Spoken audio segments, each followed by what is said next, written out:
गीता सुगीता कर्तव्याः किम अन्य शास्त्र विस्तरैः.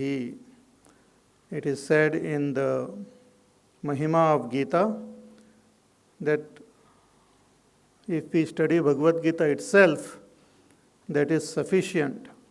One need not go into study of all other scriptures then. Because Bhagavad Gita is the essence of the Upanishads, and Upanishads are the essence of the Vedas. And the Vedas are the very foundation of all spirituality, all religion of this world. There is nothing new anywhere else which is said, which is not there in the Vedas. So Veda Akhila Dharma Moolam. Veda is the very root of all the dharma, all the paths of righteousness.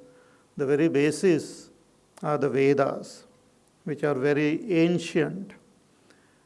And in the Vedas we have the karma, kanda, we have the upasana, and we have knowledge. So Vedas tell us how to act in this world and attain whatever one wants in this world as well as the other world. Vedas talk about upasana, various types of worship which help to purify our mind. But ultimately the Vedas reveal the top knowledge of our own self in Upanishad. So the aim and goal of the Vedas is to make us realize who we are, what is our real nature. And the same is the goal of this Bhagavad Gita also. Therefore, Bhagavad Gita begins with the word dharma and concludes with the word mama. Mama dharma, my nature, who am I, is revealed in the Gita. And this is the main knowledge which one has to acquire. Most of us in the state of ignorance live in this world without knowing who we are. And when we don't know ourselves, we don't know what we have to do and what we have to attain. Everything is very vague. So when a similar situation happened to Arjuna also, when he came on the battlefield, he got so confused, he did not know what he has to do because he was not very sure of who he is.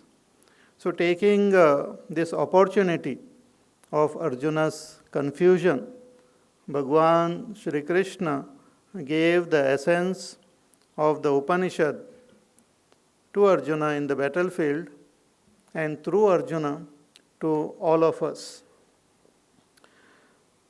So as it was said in the introduction also now, that the Upanishad, the Sar of Upanishad is conveyed in the Mahavakya, Aham Brahmasmi, and so many Mahavakyas are there, that I am that Brahma, I the pure consciousness, I the witness of this body, mind, intellect, I that Atma is Brahma, is the very core and the very origin of the entire universe. It is so amazing actually. Even science is trying to find out what is the source of this universe, what is the secret behind the universe. And the secret is within each one of us. It is hidden as though in deep within our own heart. And all of us, knowingly, unknowingly, are moving towards it, moving towards recognizing ourselves, moving towards discovering ourselves. And every step we take towards this self-discovery, it gives us more and more peace and more happiness. So we understand the value of education in the world, but materialistic education, we send our children to get this education. But what is required is holistic education, a spiritual education. Because worldly education makes us aware of the world. But if one is not aware of oneself, then the education is incomplete. So one should be able to recognize oneself. And the method or the way to recognize oneself is to go in the state of meditation, or samadhi avastha, turiya avastha. In the state of meditation, one comes to recognize oneself as we are. Meditation means when the mind is silent and I am looking at myself through myself. See, when the mind is disturbed or mind is having all thoughts, it creates the image of this world. So mind is like the film which gets projected on the screen and we see a movie. So when we see a movie, it is nothing but the projection of that film. And that light which is there behind that film, it projects the whole thing on the screen. So if we want to know what is the origin of that movie, we go back and we reach the film.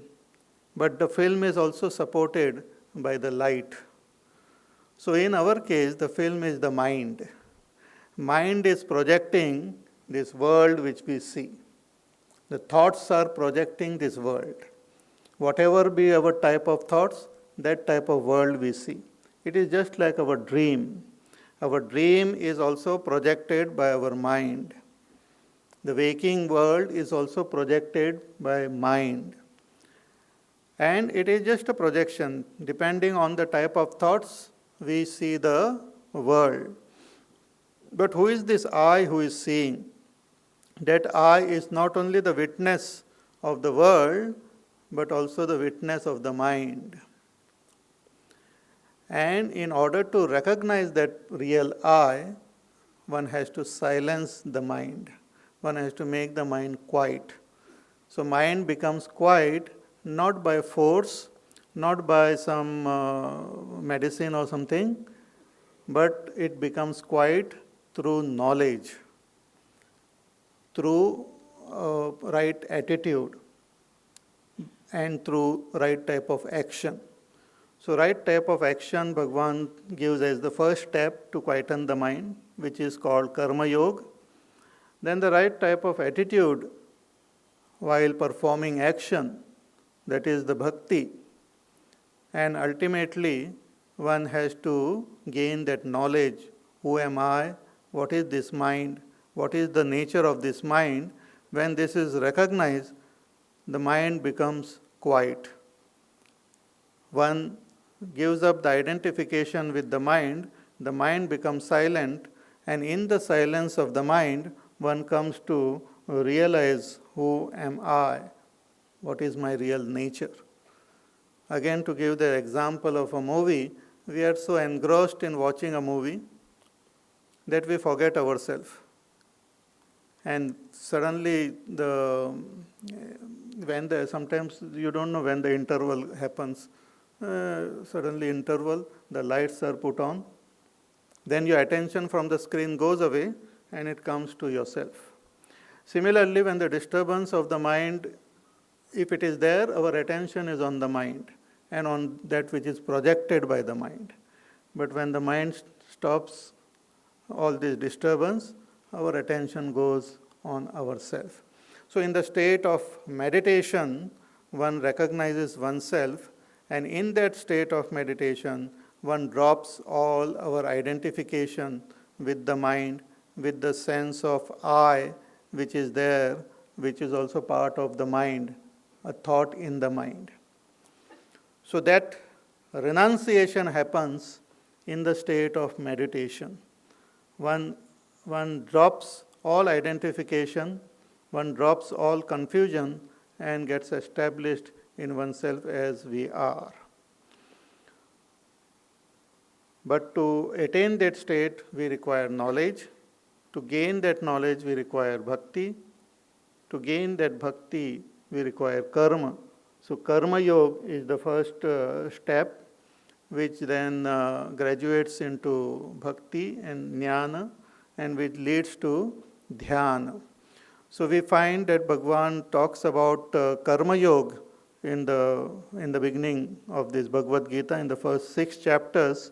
He talks about karma yoga culminating in meditation. Then Bhagavan talks about bhakti in detail. From 7th chapter onwards, he reveals his cosmic nature and talks about bhakti. Through bhakti, how we can understand the oneness in all, that there is one supreme reality pervading everything and everyone. But ultimately, in the deep state of meditation, we have to give up our identification with the limited sense of I and get established in our own self. That is revealed in the last 6 chapters, culminating in this 18th chapter. The 18th chapter is also the essence of the entire Bhagavad Gita. If one studies this 18th chapter, one will get the gist of the entire Gita. It begins with Arjuna's question. Arjuna wants to know what exactly is the meaning of renunciation. And though ultimately the renunciation is of that ego itself, but to reach that state, we have to begin with karma. So Bhagavan talks about karma only, that performing your actions, your duties, without the sense of, without attachment to the doership or the action, as well as the result of action, and taking whatever comes as prasad, is the first step of renunciation. Sattvic renunciation, Bhagavan says, but is the first step of becoming free from the clutches of this world.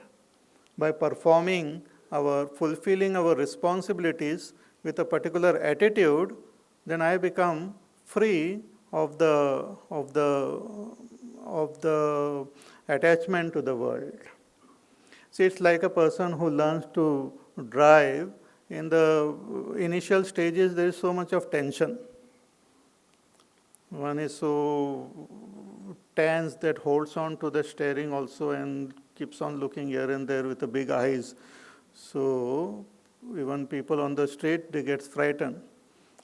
But later on, that person becomes so expert that it should not be done, but one hand is on the steering, one is on the mobile, one is trying to, not 3 hands, but also simultaneously trying to adjust the songs and all, and tell stories also on the way. So he is quite comfortable. Similarly, when we perform actions which are not our responsibilities, we become tense. When we do what we should not do, and when we don't do what we should do, we become tense. When we don't act in a proper attitude, then also it leads to tension. So all this, if they are taken care of and we follow the path of karma yoga very sincerely, we will become free of karma. Karma will happen, actions will go on spontaneously, and the mind will become more and more relaxed and free. If that is achieved, and this also further is achieved when we dedicate our actions to a higher goal, to that consciousness, to that existence existing everywhere. Then our mind starts becoming more and more calm, peaceful, and we become free. And in that free and calm mind, we can gain the understanding of our own self and reach that state of meditation. So Bhagavan analyzed the different types of action, sattvic, rajasic, tamasic, and encouraged Arjuna that you should perform the sattvic action, which is free from attachment to the action as well as the result of action. Bhagavan also talked about three types of doer, the sattvic, rajasic, tamasic doer. He also talked about three types of vision, sattvic, rajasic, tamasic. Also talked about three types of buddhi, three types of understanding, and three types of perseverance. In short, what it means is there is a doer who performs action, there is that action, and there is the result which comes through action. All these three happen in the physical world itself. The doer, the action, as well as the result of action all happen in the physical world, what we call Prakriti. The pure self is neither the doer, nor the action, nor the result of action. But these three factors, if they are made more and more sattvic, then one can become free of their clutches. It's like pole vault. In order to jump very high, we take the help of that long pole, and then we, with the momentum, we run, we put it in the ground. We means the Olympic whatever, huh? Don't expect me to do it.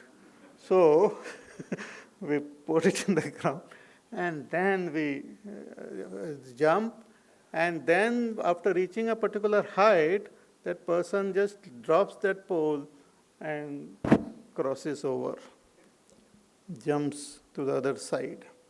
So at that